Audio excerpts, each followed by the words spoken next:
Welcome to Survive and Thrive, DW Academy's dialogue with media managers on innovative and sustainable business models in a challenging global media landscape. We'll talk motivation, lessons learned, funding models, decisions both good and bad, and recipes for success.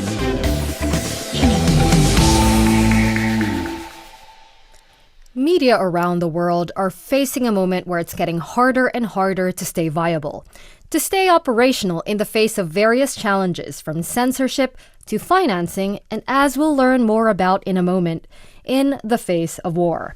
As such, there's a need for media organizations to learn from each other and to ask how we're all adapting to the world we live in. But for some, the hurdles to overcome are simply bigger. At this stage, I'd like to welcome Andrii Dikhtiarenko, Ukrainian journalist, media expert, and owner of Realnaya Gazeta, which focuses on the situation of the occupied Donbas in Ukraine. Welcome, Andrii. Hi there. In a moment, we'll talk about how you've been navigating leading a media outlet at a time of war. But before anything else, the short questionnaire. Let's go. Your business model in a catchphrase. Being an informational gateway to occupied territories of Donbas for all over the world. Did you ever manage a moment where everything seemed lost? Yes, sure. Couple of times. What would you need to thrive in the future? I think I need to deoccupy my homeland and to build a sustainable model for media. Let's get to it. So unlike many other media outlets, Realnaya Gazeta has managed to continue operating and providing reliable news coverage to its audience since Russia's full-scale invasion of Ukraine. But do tell us a bit more about Realnaya Gazeta and its mission. Who are you trying to reach with what and how? As I said previously, we are like informational gateway to very untransparent, very difficult to figure out what's happening there territory. I mean, occupied Donbas. It was occupied in 2014. My home city is Luhansk, and we started there in 2013 as an independent newspaper outlet. We tried to understand what's going on, and when this hybrid, maybe hidden occupation started, because a lot of Ukrainians didn't understand what is actually going on. Some people with Russian flags, Maidan in Kiev, what you need to do as a journalist, nobody knows. And we decided there that we will continue our work as journalists, as people who want to understand and help other people to understand what's going on in different situations. We met, I remember this day, we met in our editorial office. It wasn't destroyed yet. It wasn't captured by Russian separatists yet. It was in the spring of 2014, and we decided to continue our work. But after that, it was really complicated because we were threatened, and this hybrid pro-Russian forces, armed forces, they on that time they didn't want from journalists, that we need to match them not as pro-Russian but only like Donbas separatists. It was such a tricky game, and we tried to figure out what's going on in reality, and they started threatening us. It was really dangerous to stay in our editorial offices, and to the end of the summer of 2000, not end, to the middle of the summer of 2014, we tried to work from Luhansk, from our homes, but it was really complicated and were escalated, and it was really hard to continue print our newspaper, and we began to transform.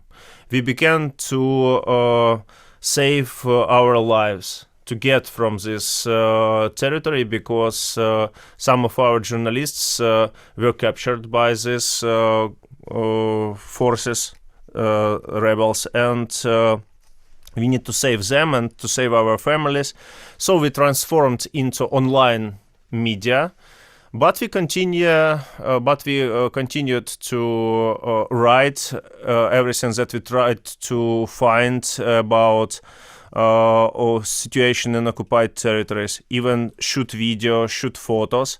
And because of this field of untransparency, we became maybe one or two main sources for Ukrainians what's going on there. You've mentioned a lot of risks, the risk of capture, the risk of intimidation by occupying Russian forces. You mentioned your offices being destroyed. What motivates you to continue this work? Maybe because we understand that a lot of our friends and relatives in one day became in very bad situation, and we try to help them. Maybe I'm not a good fighter and maybe I'm not a good soldier, but I'm a good journalist, and I can help them to figure out what's going on. And you must understand why this job is really important, because we are living not only in untransparent informational field, as I mentioned before. We are living in the field where propaganda escalates, and Russian propaganda try to persuade people that everything's fine. You need to go back to the occupied territories. Everything will be fine. And if people doesn't know the dark side of the situation, what's happening in reality about all these repressions, about all these arrests, about economical disaster, they could make a wrong decision. And this wrong decision may cost their lives. And that is why we need to explain what's happening in reality. Earlier, you described your business model as an information gateway for the people, especially in the occupied territories. How well is that working at the moment, given all the challenges that you've described? I can't say that everything works perfect. Unfortunately, that's not true, because it's really a big challenge to find an information. We have a lot of sources on occupied territories, and these people are in big danger when they try to shoot video for us, to check some information, or make a photo. It's really dangerous work. It's dangerous for them because Russian secret services are hunting.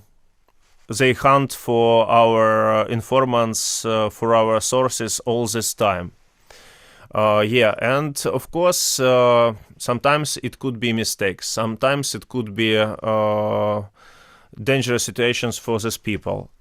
Sometimes we even deal with these disinformational campaigns, and we need to check it every time. I suppose what I want to ask you now is how you are surviving financially. How do you fund your operations, especially in these almost impossible times? Wow. That's a really tricky question, because we try to get the answer on it every time. And I mind to mark that our financial model during these 9 years changed several times. First of all, we continued work after when we escaped from Luhansk in these new circumstances, like volunteers. We didn't get any money from anybody, but we had a big, strong desire to continue our work, to explain people what's going on. We even matched our online website like a big archive that we could use in our future when we will try to figure out what was going on these years. But everything worked great, and our audience stayed. And first of all, we took some grants. I went to work for Radio Svoboda. It's part of RFRL. And we started project Donbas Realities. and I began to pay salary for my correspondence from my salary. And after that, we used our sources on occupied territories to make video reports for Donbas realities also. And Realnaya Gazeta became this like gateway for big audience of RFRL to get some even videos from occupied territories, and it helped, I hope, all over the world to know more about what's going on. We covered a lot of different processes. After that, we get some grants, short-term grants, but it helped us to find a new model. And the main, I think, commercial model for us, the great success that we rebuilt our work as a big media production studio for different organizations, and income helped us to stay as a media outlet also. And frankly speaking, in the year before this escalation of the war in February of 2021, we get maybe 60% of our income from collaborations between other big media, international media, with NGOs that have some activities about internally displaced persons from Donbas regions. They tried to cover their problems, but they didn't have media activities. And we as partners helped them to make some informational materials, to make some investigations, and so on. So it was maybe 60% of this commercial, like partnership income, and 40% like grants. And of course, a year ago, when Russia began this escalation, Russia tried to invade all the territory of Ukraine. All these projects were frozen. And we started like a new level of this survival race. And we not only survived, but we helped to survive other media outlets who a year ago became in such situations that we faced 9 years before. And we tried them, helped them to organize editorial processes separately, online, with only online communication with people who became in different cities and even in different countries. But they want to cover what's going on in their home cities. And yes, I'm really proud for this year, because we survived and we helped to survive a lot of media outlets from the eastern and southern Ukraine. A network of mutual support seems to have been built there. So if I understand correctly, in the last years, you've looked at a mix of grants, a mix of self-financing, you even paying salaries out of your own pocket. What can you say about the sustainability of your financing? I can imagine that we're at a stage now where there is a big spotlight on Ukraine.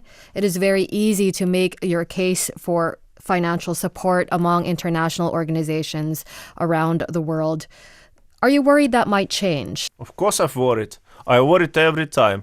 But you must understand that our horizons of planning became more short, as it must be in normal time. But yes, we do a lot of steps to build more sustainable financial system. First of all, I'm pretty sure that in this year we could continue our previous business contacts with all these NGOs, with all these international media outlets. We understand that we have a lot of interests of what's going on in these untransparent areas, occupied areas, for big international audiences. And this year we will start English-speaking products in English language. It will be maybe letters in emails that everybody can write our summary or summary report about what's going on in occupied territories with examples of interesting materials. We have even ideas to reprint our newspaper, but firstly not in physical paper, but like in PDF format for this letters, email letters. We want to add not only Russian-speaking videos for our YouTube channel. It actually has grown a lot for previous year, more than in 4 times our audience has grown up. So it's difficult time for us, I mean wartime, but it also very productive when you have power in your heart to continue. Yes, and the last step that we want to provide, it's maybe patronizing campaigns like Patreon and so on for our online page, like our YouTube supporters. And actually we have started monetization of our YouTube channel, and we have some income from these sources also. So I hope that all these different sources of income will help us to build some sustainable model even in this unpredictable situation, totally unpredictable. You said the horizon of planning has necessarily become shorter in this time of war. How short are we talking? Do you know what you're doing tomorrow? Do you know what you're doing next week? Yes, we understand that everything could change in every moment, but we're still planning. Frankly speaking, for 5 years. I understand where I want to be in 5 years. And of course, we have middle-term planning, like for the end of the year. We know what products we want to make. We have finance for these products, and it not only grants. We have plans even if everything will be occupied, how we can continue our work. And of course, we have the main optimistical plan. How are you able to meet this challenge of connecting with audiences at this time of war, especially as millions of Ukrainians leave their homes, they leave the country, they're internally displaced perhaps within Ukraine? What can you say about addressing that particular challenge? That's a great challenge. And it's really, it's more than easier to make media when you live in local city and you have local city audience. They know, they have like traditional outlets, they could buy newspaper, read it, they could switch on their TV set and watch channel or go to a particular website. But it becomes more complicated when your audience is divided through different regions, even through different informational landscapes. When part of your audience, and it was your core audience, couldn't even get to your online media because it banned by local authorities as enemy media. And you try to find new channels to these audiences. You try to investigate where they get information about the situation around them. Maybe it's Telegram channel, or maybe YouTube channel, or maybe they use some tools like VPNs to find sources in online websites. And then you must decide how do you want to produce your media activities. Maybe some of your audience is strictly pro-Ukrainian, they become refugees, maybe even in Germany, or they become internally displaced persons living in Ukraine in other cities, like in the western cities like Lviv or Ternopil. And for them, you provide your materials in Ukrainian language. But if you want to get to audience on occupied territories, you must understand that they can't visit your website, but they can watch your videos in YouTube. And it was a big discussion inside our team what channel we need to use more for this audience. Maybe Telegram channels. Telegram channels became really popular for Ukrainian audience from the beginning of this great war.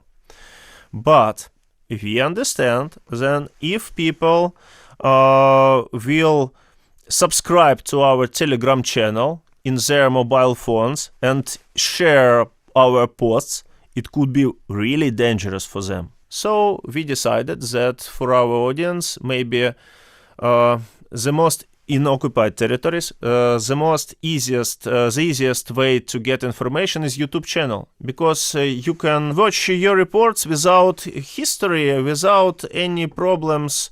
Of course, some officers could find, but not from the first media check. And we decided to get there.